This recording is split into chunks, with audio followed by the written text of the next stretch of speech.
Unit 6 Stress and Wellbeing at the Workplace. 6.0 Introduction. Nirav was a very studious boy. He pursued MBA and was a topper in his institute. He was also able to secure a good job as a manager in one of the leading multinational companies. Nirav was very excited about his new job. Though, as he started working, his parents and friends started noticing change in Nirav's behavior. He was always irritated, angry, barely interacted with anyone, was not eating and sleeping adequately. His colleagues also noticed the change in his behavior as they felt that otherwise effective and jovial Nirav was becoming secluded and that was affecting his performance at work. Samina was eldest child in her family and was a bright student. She wanted to become a doctor when she grew up. However, her mother fell very sick and Samina had to leave her studies and take care of her ailing mother and her 3 younger siblings. Subsequent to death of her mother, Samina was not same as before.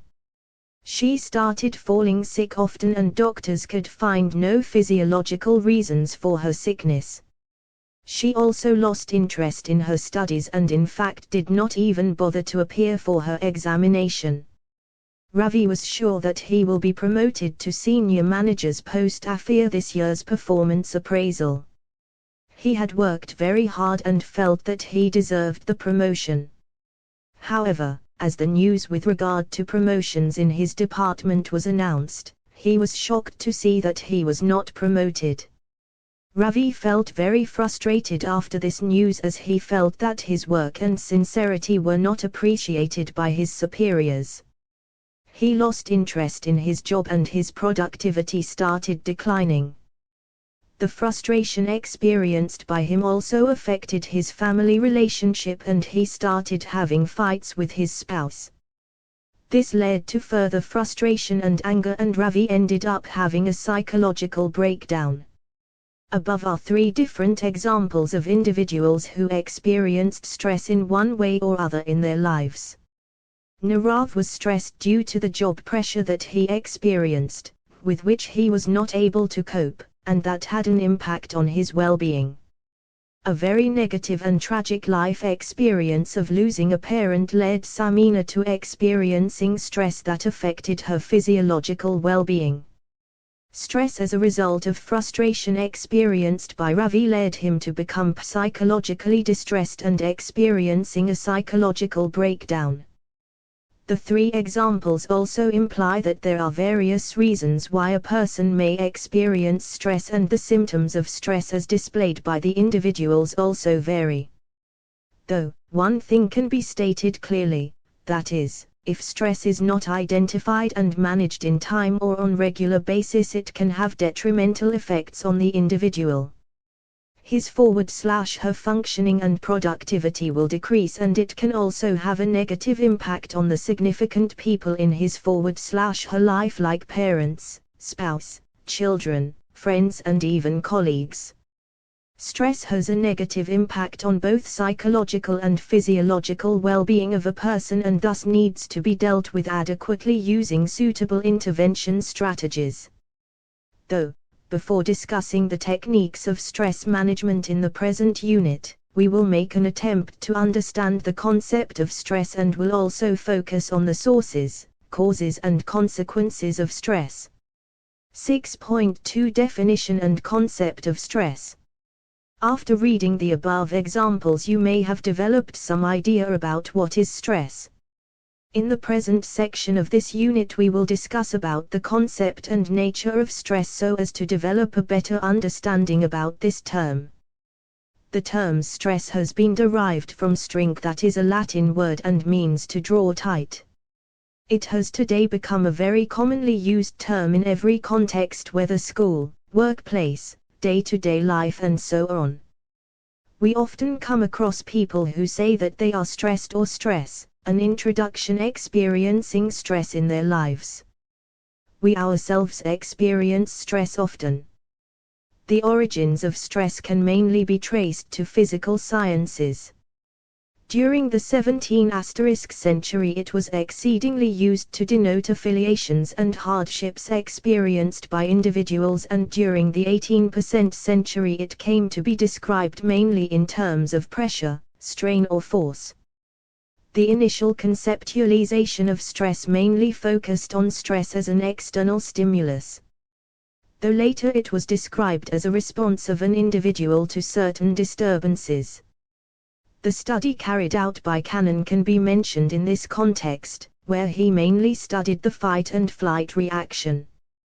The focus of the study by Cannon was on the effect that stress has on animals as well as humans. Cannon also observed physiological changes in the participants of his study, and he attributed these changes, as displayed by individuals, to stress. Hans Selye described stress as a response of the body to certain demand that is made on it, and he further stated that this response was non-specific. Baum et al. Have defined stress as a process in which environmental events or forces, called stressors, threatens an organism's existence and well-being. Schaffer defined stress as arousal of mind and body in response to demands made on them. Both the above definitions focus on the demand and an individual's response to the same. Thus, the onus here is on the response of the individual. Though the first definition focuses only on body, the second definition brings in the important aspect of mind, implying that stress is a response of both body as well as mind. Yet another definition of stress was given by Lazarus and Folkman. They define stress as a particular relationship between the person and the environment that is appraised by the person as taxing or exceeding his /her resources and endangering his /her well-being. This definition emphasizes on the relationship between person and the environment, though here the stress is presented in a negative light. Stress is not always negative and may have its own advantages. Lazarus and Folkman put forth the transactional model of stress and coping that focuses on how an event is interpreted or appraised by an individual, which in turn will determine the stress experienced by the individual. This model highlights that stress and coping up with stress are being interrelated processes. Trujillo et al. Defined stress as the body's reaction to a change that requires a physical, mental or emotional adjustment or response. This definition has further elaborated the response as being physical, mental or emotional in nature. The above definitions mainly looked at stress from a Western perspective. If we describe stress from an Eastern perspective, it denotes absence or lack on inner peace. While discussing the concept of stress, it is also important to understand the term stressor, that can be described as situation, event, person or anything that leads to the stress response. Gehrig and Zimbardo defined stressor as a stimulus event that places a demand on an organism for some kind of adaptive response. At a given point of time, an individual may have various stressors in his /her life. It could be an upcoming official event, an impending report, examination and so on. Stressors can also be described as varied external and internal stimuli that may lead to stress. Stressors can be categorized into physical, psychological, environmental, social and as life events.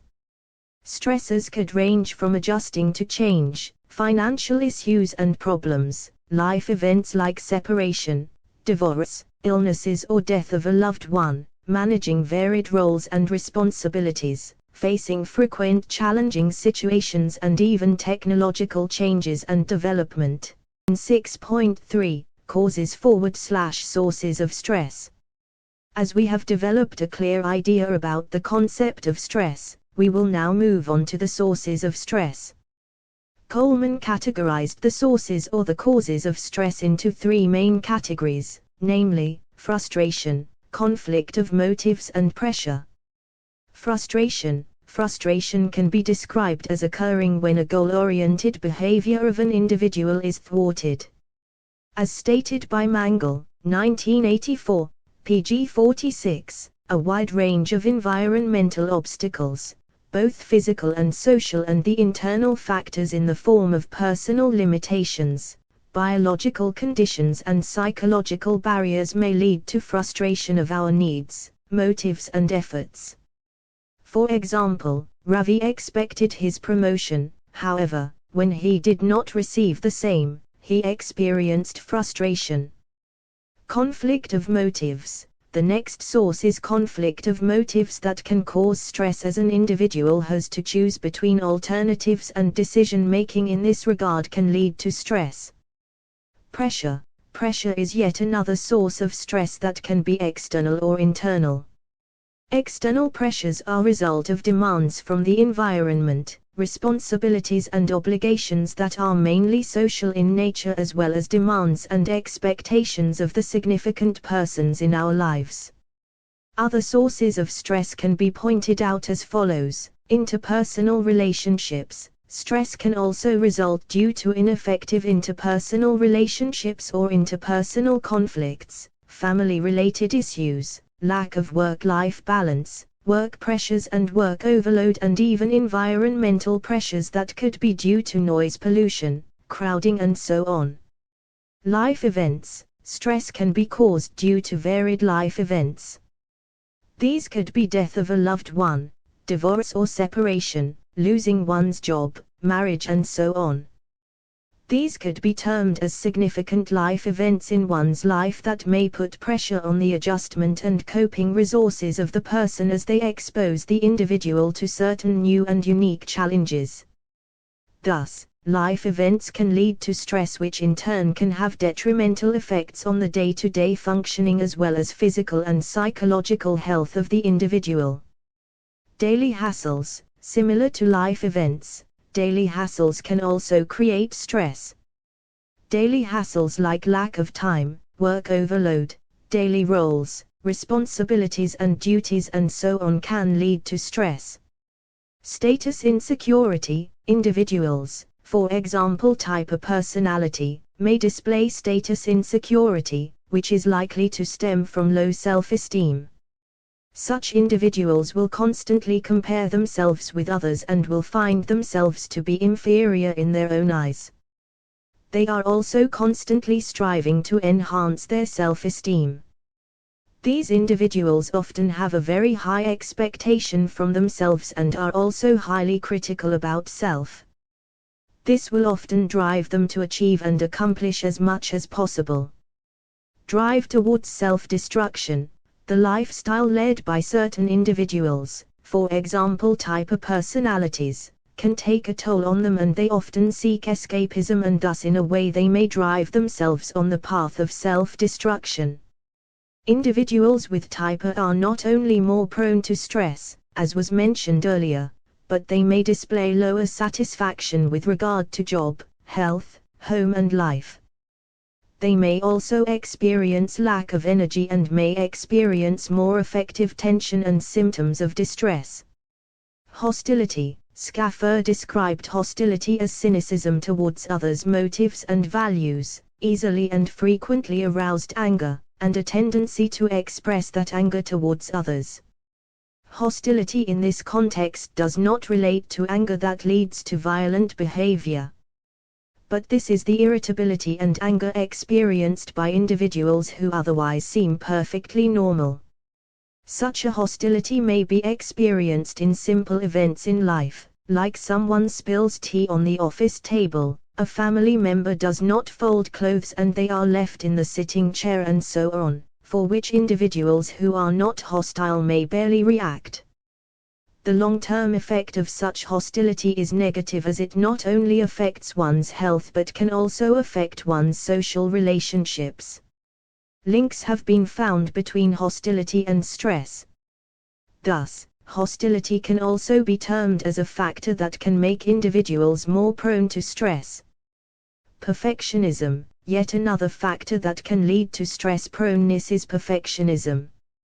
Perfectionism can be described as expectations that an individual may have from self and others, or both, and these expectations are demanding in nature, which seldom leaves chance for compromise. Perfectionism can be categorized into internal perfectionism, expectations from self, and external perfectionism, expectations from others. Individuals with internal perfectionism will have high expectations from themselves, and this can not only affect their health but also their productivity. It can also negatively affect their relationship and self-esteem.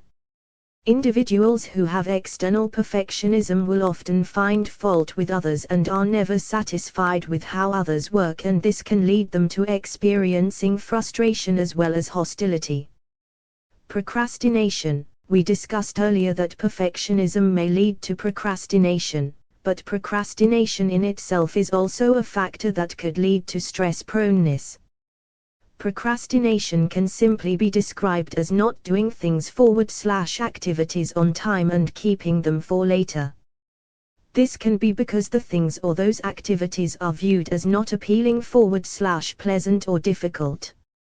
Procrastination can lead to stress because individuals who procrastinate will not only feel guilty and indulge in condemnation of self, but there could also be external repercussions, for example, examination fee not paid in time, delay in submitting an important report, and so on.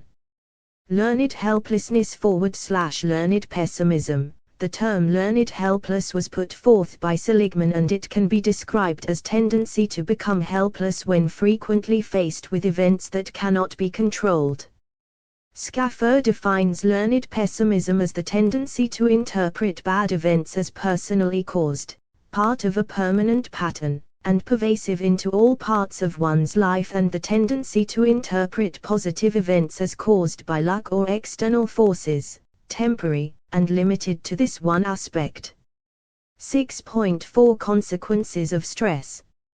Let us now discuss the consequences or the effects of stress on the individuals.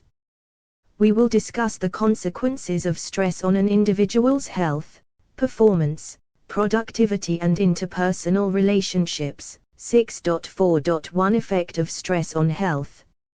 Stress has an impact on the physical health of an individual. A number of illnesses like cardiovascular disorders, aches and pain, ulcers, hypertension, diabetes, asthma, hypothyroidism, and even cancer can be attributed to stress. Stress can have an impact on the immune system of the individual, and thus the individual may become easily prone to varied infections and illnesses. Stress can also accelerate aging. When an individual is experiencing stress, the resources and energy is diverted from immune system to systems in the body that play more important role in stress reactivity, as was also discussed under fight and flight response and gas, and thus, individuals who experience stress for long period of time are prone to develop infections as their immune system is compromised. Stress can lead to development of cardiovascular disorders in individuals. When there is perception of stress, one of the physiological changes that occur is that pulse rate increases as well as there is an increase in the blood pressure. As such, the heart tends to be on a rapid mode and works harder when stress is experienced. A stress for a long period of time will have the heart working overtime for a longer period of time, and that can lead to development of cardiovascular disorders. Further, lifestyle of the individual, including diet and nutrition, physical exercise, consumption of alcohol and drugs and so on, can also contribute to the development of such disorders. Prolonged stress can also cause hypertension as sympathetic nervous system gets activated and blood pressure increases and remains increased for a longer period of time. And prolonged hypertension can again lead to development of cardiovascular disorders and could also lead to stroke and kidney-related disorders. As a result of prolonged stress, an individual could also develop ulcers, irritable bowel syndrome and inflammatory bowel diseases. Stress is one of the factors that can also lead to individuals developing asthma. Stress can also cause hypothyroidism, as experiencing stress for a prolonged period of time can negatively affect thyroid, the gland that is responsible for metabolism as well as regulation of various physiological functions. the functioning of the thyroid can also get affected due to stress. Various hormones are also released as stress is experienced, and this can lead to increased levels of glucose in blood. Further, stress can also cause anxiety and depression. When stress is experienced by an individual, there is a release of neurotransmitters, the chemicals that transmit signal between the neurons, serotonin and adrenaline. After the release of these neurotransmitters, stress-related hormones are released, and these can have an impact on area of brain relevant to memory and regulation of affect. When stress is experienced by an individual for a prolonged period of time, then there is a negative effect on the way these systems function, and as a result the individual is prone to developing anxiety and depression.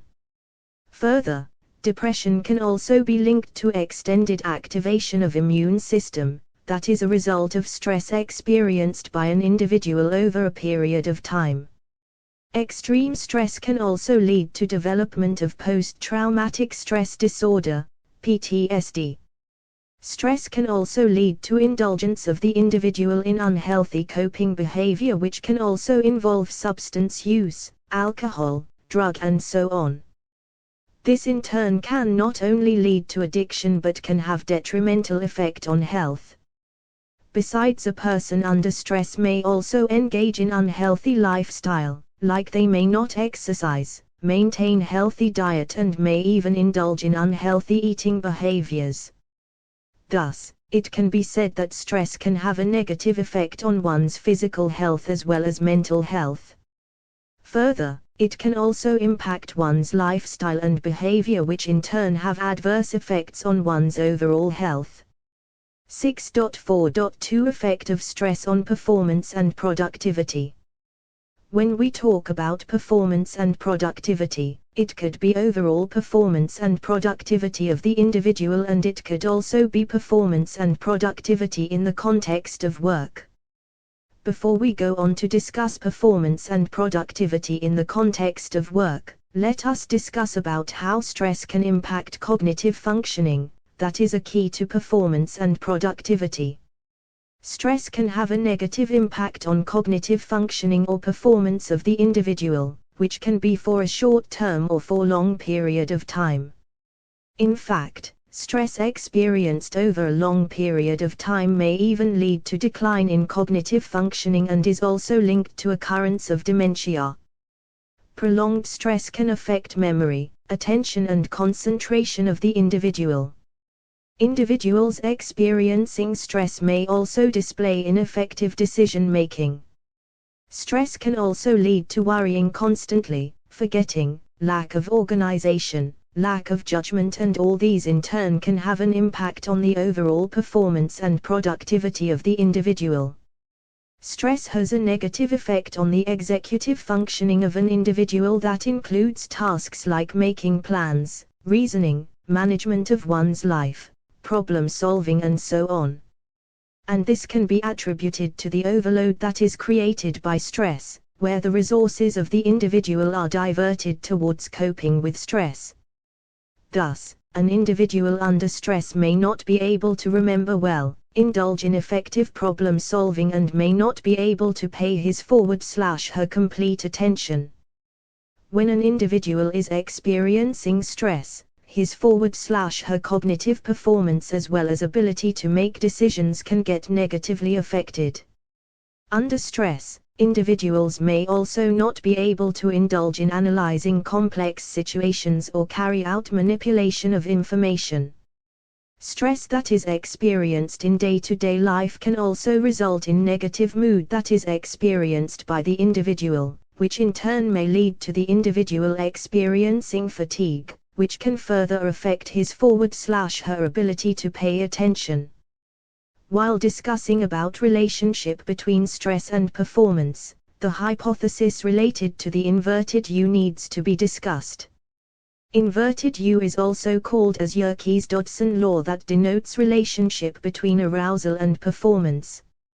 It was put forth by Robert Yerkes and John Dillingham Dodson in 1908. The law says that an optimum level of stress is required for an individual to perform and meet their targets, but if the stress increases after an extent, the performance of the individual deteriorates. All this can not only impact their health but also their cognitive functioning, leading to detrimental impact on their performance and productivity. Let us discuss about how stress can have an impact on performance and productivity at workplace. When employees experience stress for a longer period of time, the outcome could be effective exhaustion, decreased organizational commitment and higher turnover amongst the employees.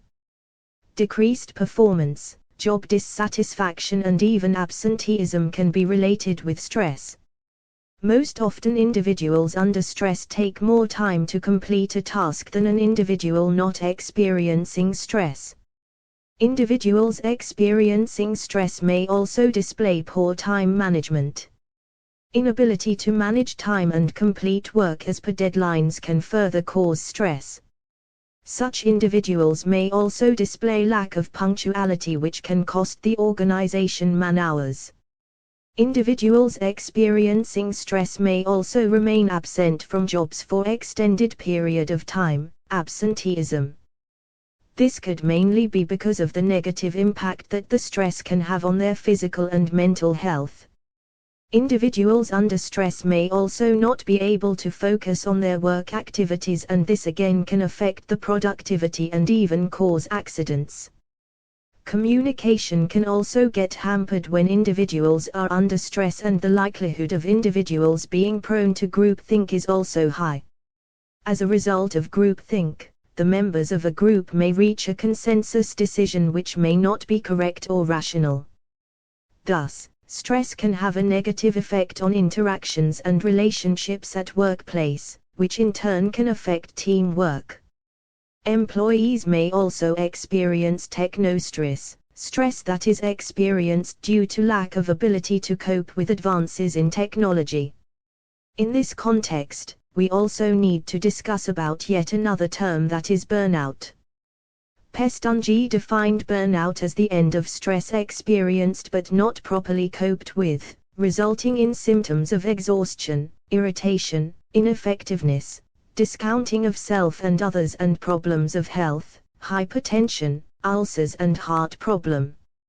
Not only the quality of work of the individual experiencing stress will suffer, but stress can also have an impact on the work-life balance of the individual. 6.4.3 Effect of stress on interpersonal relationships.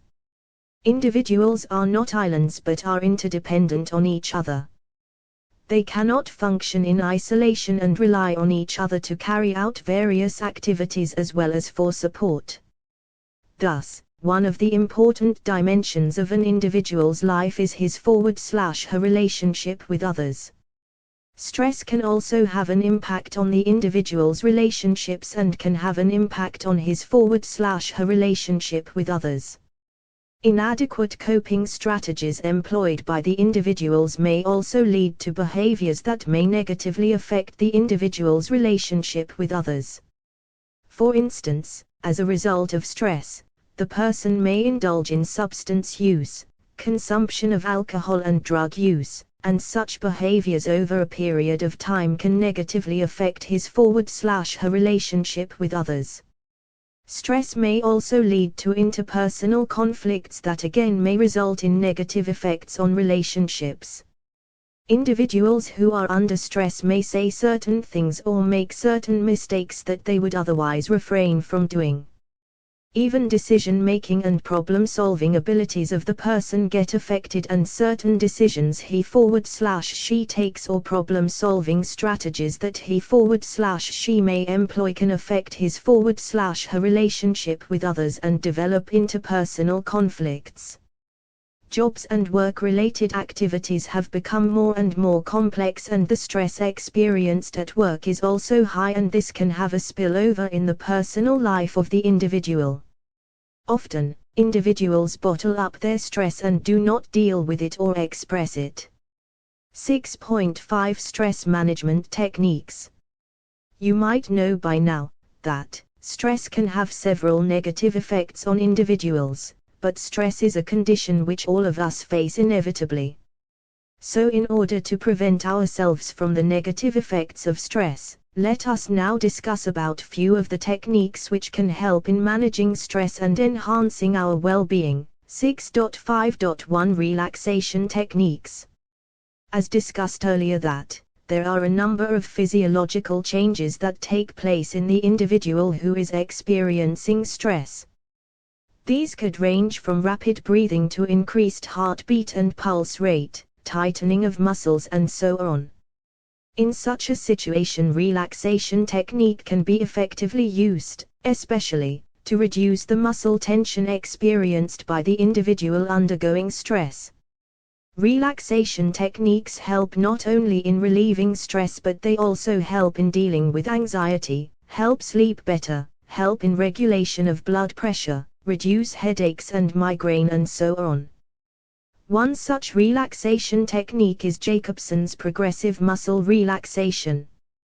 This technique involves deep muscle relaxation.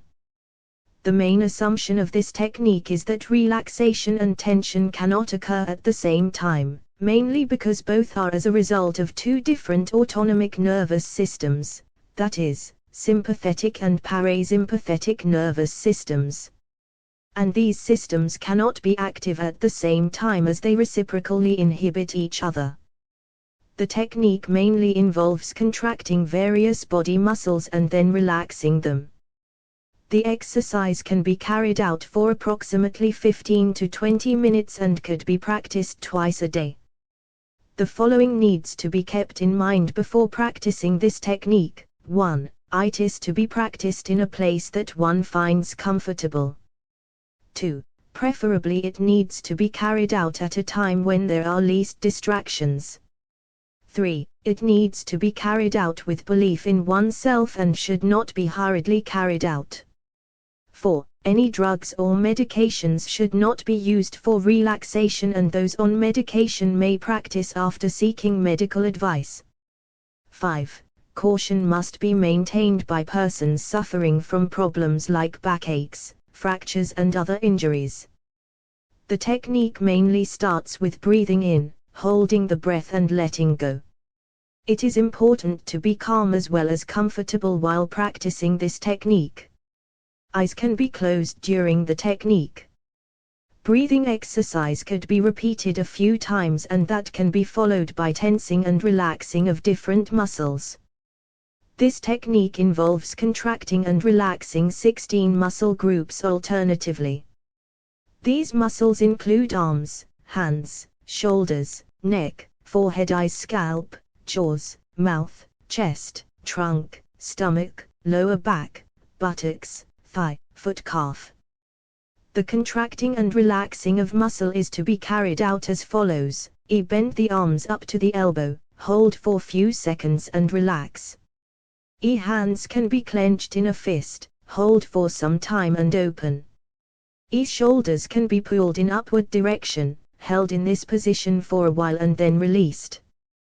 For relaxing the neck, head can be pushed back for a few seconds and then brought in the original position. Similarly, chin can be brought down towards the chest, for a few seconds and then brought in the original position. For chest, deep breaths to be taken, held for few seconds and then relaxed. Stomach can be pulled in for a few seconds and then relaxed. For thighs, knees can be pulled together for a while and then relaxed by drifting them apart. Buttocks can be squeezed together and relaxed. For feet, pull your toes up in the direction of your knees, hold this position briefly and then relax by letting go. Heels can be pressed against the ground for a few seconds and the relaxed by letting go. Post-exercise, it is important to remain relaxed before you open your eyes. Count backwards from 10 to 1 and then rub your palms together and put them on your eyes. Then, eyes can be opened slowly and the feeling of being relaxed can be enjoyed. 6.5.2 Meditation. Meditation is yet another technique that can be used to deal with stress. Meditation is the English word for Sanskrit term dhyana. It can be described as a process of quieting the mind in order to spend time in thought for relaxation with a goal to attain inner state of awareness and intensify personal and spiritual growth. Meditation will relax your body and thus the negative impact of stress on the body is reduced. Meditation not only leads to relaxation of body but it also helps in increasing self-awareness. And regular practice of meditation will have long-term benefits. There are different types of meditation. Some of these are briefly explained as follows. Mindfulness meditation. This mainly includes becoming aware about one's thoughts. It involves sitting in a place without any distractions and non-judgmentally observing one's thoughts and emotions. Transcendental meditation. This involves chanting of a mantra / chant or a word repeatedly in certain manner. This again can be done in a quiet place. One can sit straight but comfortably and practice this meditation for 15 to 20 minutes. Guided meditation, as the name suggests, in this meditation, there is often a guide who will take you through the meditation process. This meditation mainly involves visualization of certain images that you may find relaxing. It also involves utilizing one's senses. The person may be asked to sit in a quiet and calm place with eyes closed and visualize certain images that he/she finds relaxing. Vipassana meditation. The main aim of this meditation is self-observation in order to transform oneself. It requires attention to be paid to different bodily sensations in order to create a connection between body and mind.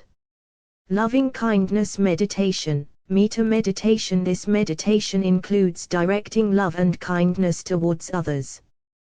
The individual is required to sit straight but in a comfortable position in a quiet place.